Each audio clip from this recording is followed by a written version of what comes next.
আওয়ামী লীগকে নিষিদ্ধ হবে কি হবে না, পুনর্বাসিত হবে কি হবে না, সেই সিদ্ধান্ত 5 আগস্ট হয়ে গিয়েছে।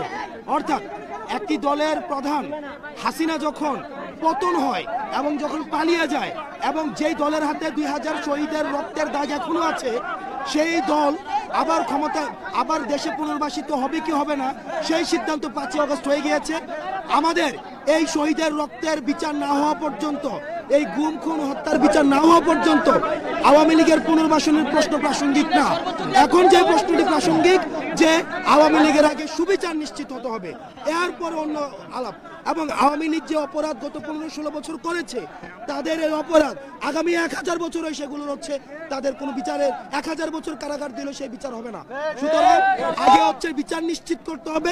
বিচার নিশ্চিত না হওয়া পর্যন্ত তাদের পুনর্বাসনের যে আলাপটি জাতীয় পার্টি দিচ্ছে, এটি একটি ফেসিবাদের আরেকটি দূষর।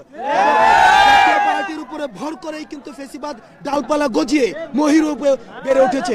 সুতরাং জাতীয় পার্টি যদি মনে করে আবার তারা হচ্ছে শেষ কয়েকদিন আন্দোলনের আগে পিছনে থেকে আবার তারা হচ্ছে মেইন স্ট্রিমে চলে আসবে, তাহলে জাতীয় পার্টি ভুল ভাবছে।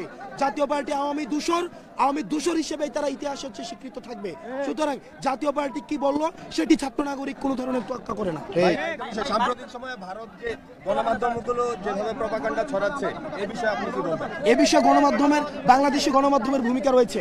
আপনারা আমাদের বাংলাদেশি যে গণমাধ্যম রয়েছে, এই গণমাধ্যমের উচিত যে বাংলাদেশে যে আসলেই আমাদের যে সাম্প্রদায়িক সম্প্রীতি রয়েছে, কোনো ধরনের ক্ষুদ্র নির্গোষ্ঠী অথবা হিন্দু মুসলিম বৌদ্ধের আমাদের যে একটি সুন্দর সাম্প্রদায়িক সম্প্রীতি রয়েছে, এগুলো তুলে ধরা।